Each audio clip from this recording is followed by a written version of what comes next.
Hi everyone, this is Holly from Hot Humble Pie. Welcome to my channel if you're new, and a big warm hello to my subscribers. I love you guys so much. Today I am bringing you some more Valentine DIYs that can be kept up all year round, because of course, love is all year round. And as always, I hope you enjoy the show.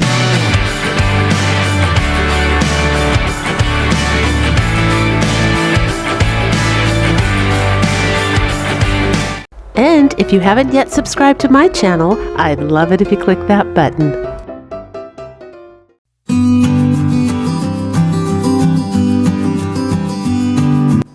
For this craft, you're going to need this Dollar Tree sign and some of the Dollar Tree wood beads. Now, I took out all of the bigger beads and I saved them because sometimes I use just the smaller beads for my crafts. So I have this bag of just the big beads. And I also saved these little wooden skewer sticks that came with the Dollar Tree foam Easter eggs. They have a ribbon on the bottom of them, and I thought it came in really handy for being a stopper so the beads don't fall off. It's just a little extra protection, but you could probably recreate that with a skewer stick. This is my favorite way to paint beads when you don't have a lot of them.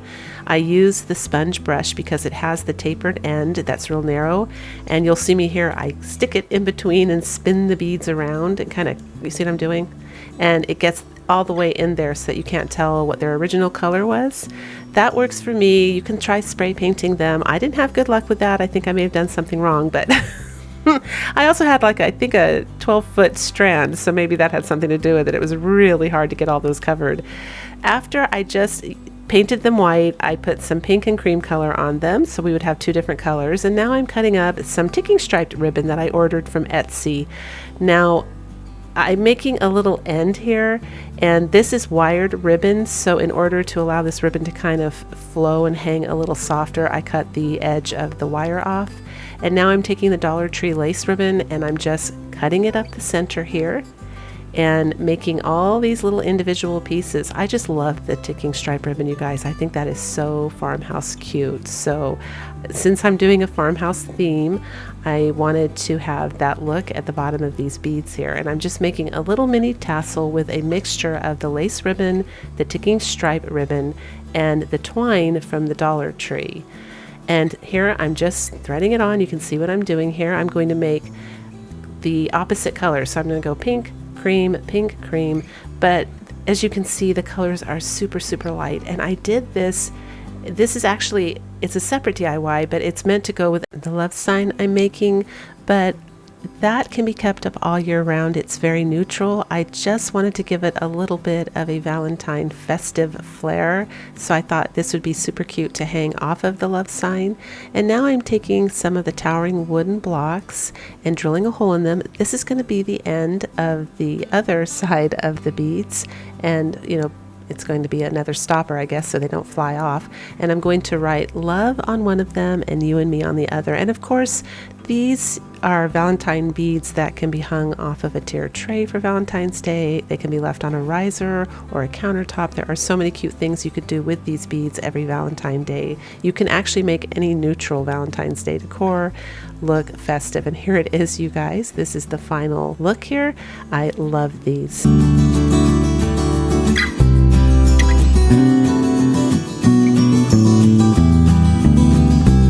So back to our love sign. I'm just taking some white acrylic paint and dry brushing all over this. It's that simple, you guys. If you find this sign at the Dollar Tree, it is so easy because it's black to make it look like old barnwood. You just use some dry brushing techniques here and cover the entire thing with white paint, and that's it. And you're going to have a super cute all year round farmhouse decor piece.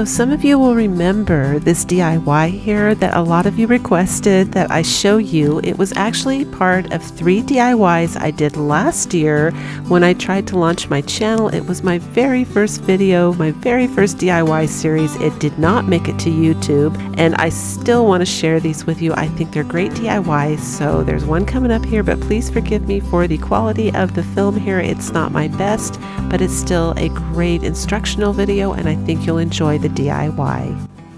So here I am with a Dollar Tree wooden heart.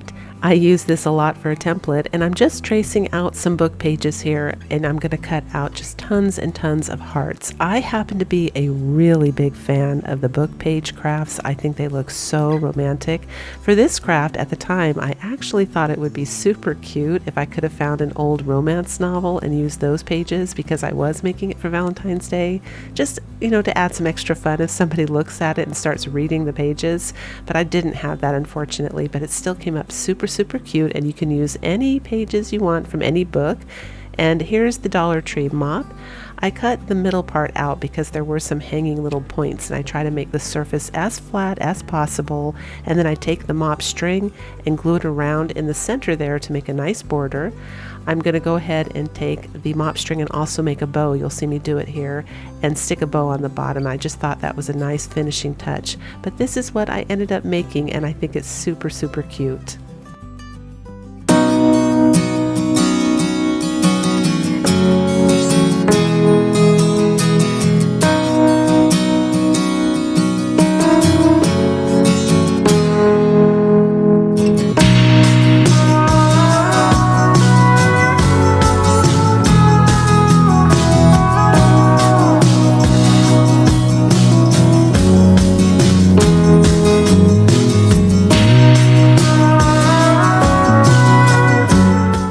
Part 2 is my big beautiful orange beast named Thomas was absolutely in love with this craft from day one, and when I laid it on the floor in September 2020, he ate it. So the next craft, I'm going to show you what I end up doing with the leftover heart metal frame from the Dollar Tree.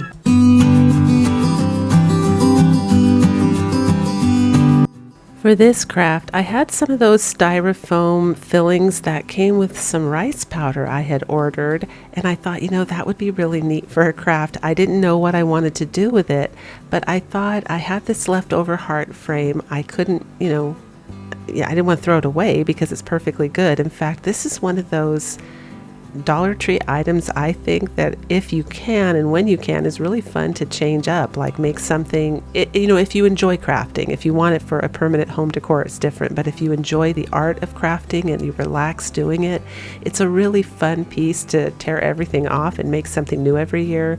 So Thomas gave me a chance to do that, and I end up taking this styrofoam and gluing it all over this wreath.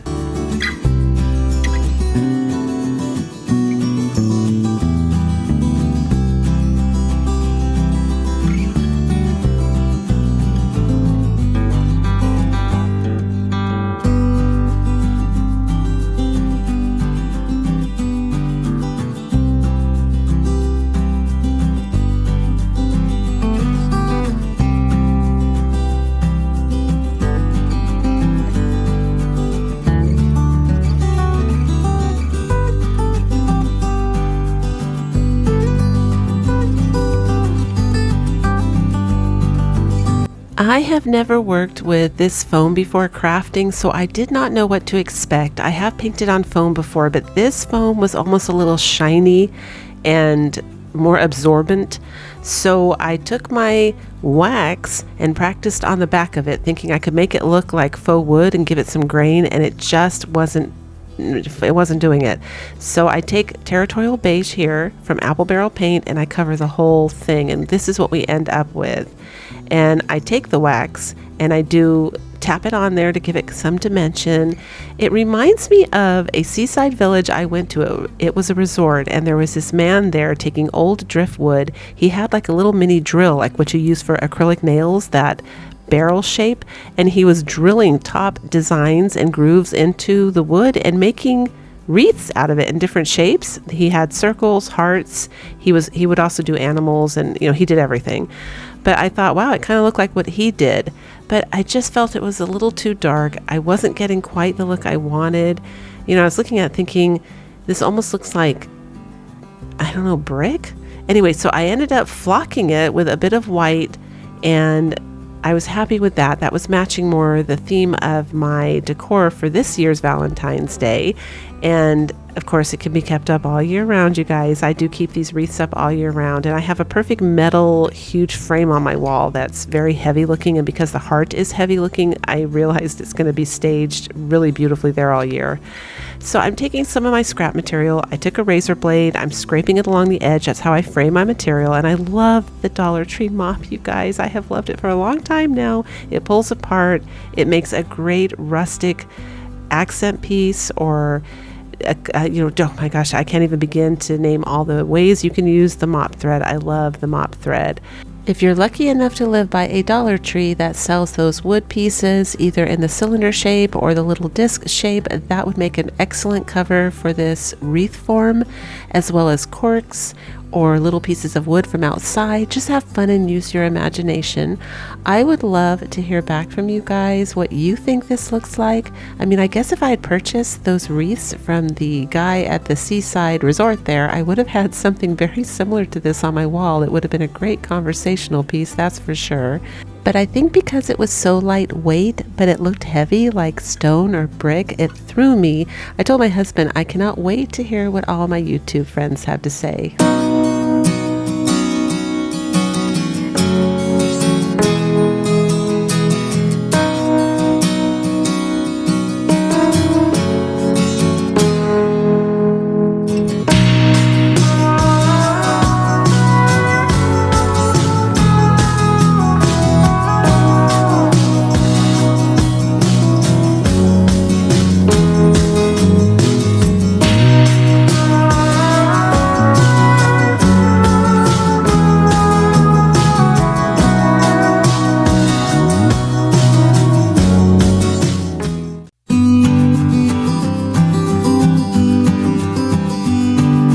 For this next craft, we're going to use that Dollar Tree heart again, some more of the mop thread and some cardboard. And yes, you guessed it, this is more footage from my very first video ever, filming myself crafting.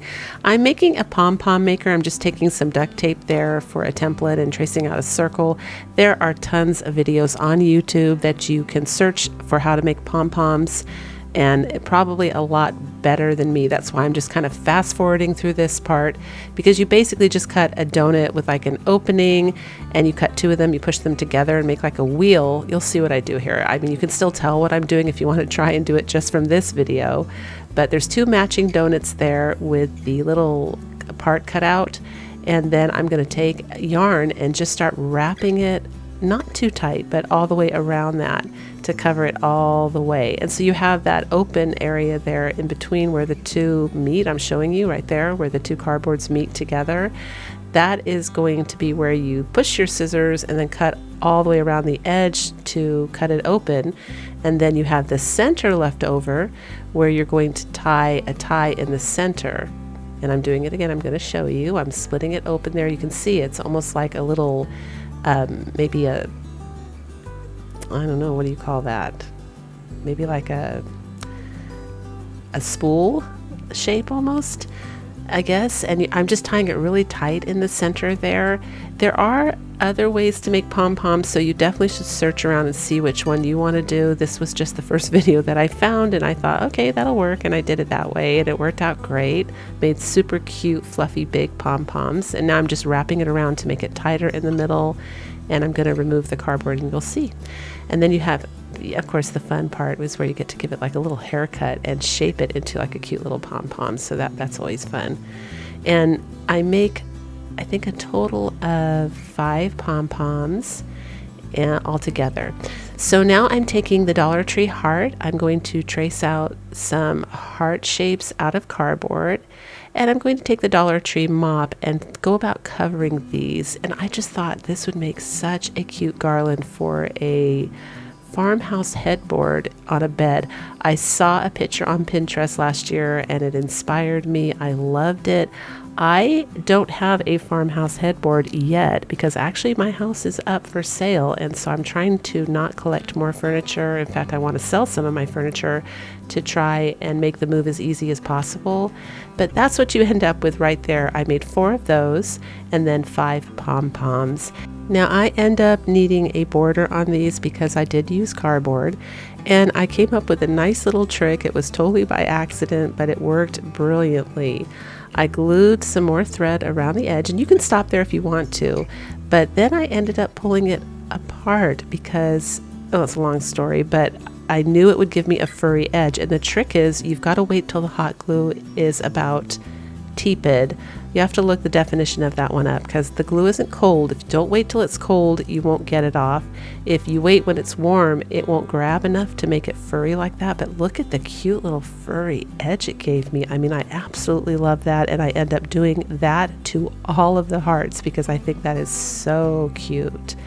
And now I'm just marking little areas on some Walmart twine there to, hang them and spread them apart evenly.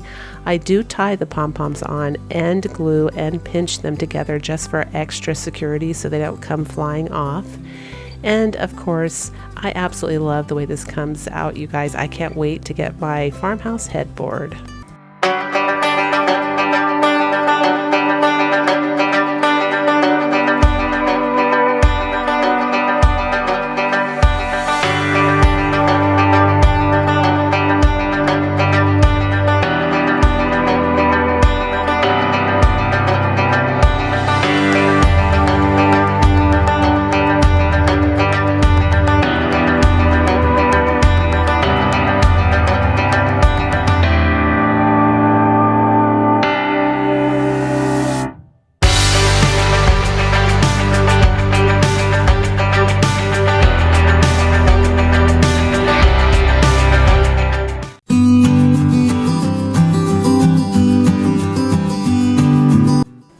For this next craft, I'm using paint sticks, but you can use some of the shims that I've spoken about before, or some lath, which comes in 8 feet. That's spelled L-A-T-H. You can get it at Lowe's or Home Depot, and it's super cheap. I think it's under $2. I hope I'm not wrong on that.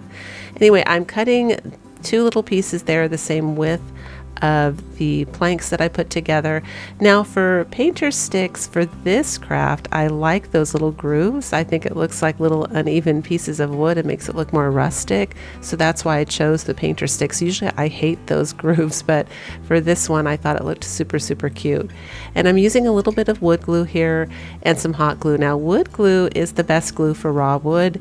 I've spoken about this before too, but for my new viewers here, wood glue actually becomes part of wood at a molecular level. So a lot of times when you glue it down, you'll try to pull it off later and the wood will stick with the glue. You'll actually break it off. So really nice strong hold. The second great choice is a super glue. That works good for wood as well. E6000 does not. It soaks into the wood, at least from my experience. That's just not a great one to choose. So I want to make this look older. Again, my house is in farmhouse decor, in case you haven't guessed. Ha ha ha. So I just take a sharp tool. You can use any sharp tool you want, and I just start hitting it to make little holes and grooves in it to make it look a little bit older, because those paint sticks are a little too pristine for my taste, for my look. Now I'm just cutting out a heart using some burlap I got from Walmart there. I think it was a little over $4 for a yard. That was last year. I don't know what the current price is, unfortunately. And I want to give this wood a little bit of a whitewash, but I still want the grain to show through. So the way I did it this time was to mix some acrylic paint with water and then use a sponge to wipe it off until I got the look I wanted. I just wanted to be really careful that I didn't hide the grain in the wood, so I used the sponge to add some control there. And now I'm taking a pencil and just darkening those little lines in between and taking wax.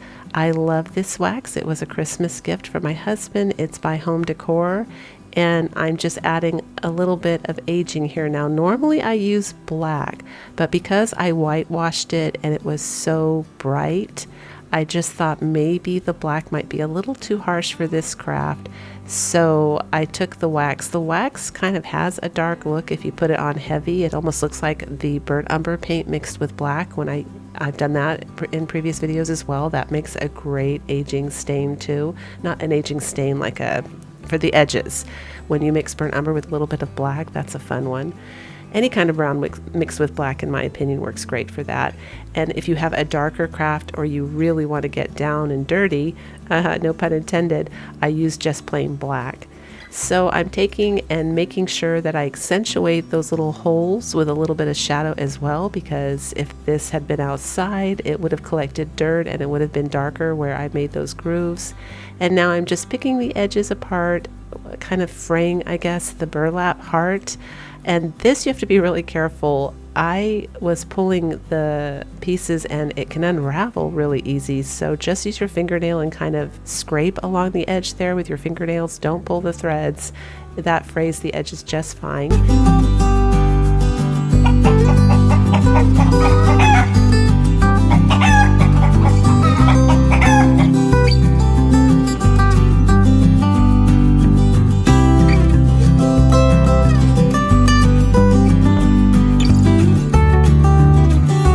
I made my bow by tying a little bit more of the lace ribbon that I cut in half in the middle, and then I decided to leave those ties hanging down to give it more, little hanging threads. I just thought that looked cuter than just a plain bow. And I used some dry flowers from a Mother's Day bouquet my kids got me last year. I've been drying it upside down in my garage for a year. I love dried flowers, but this came up so cute, you guys. I love this. Let me know what you think.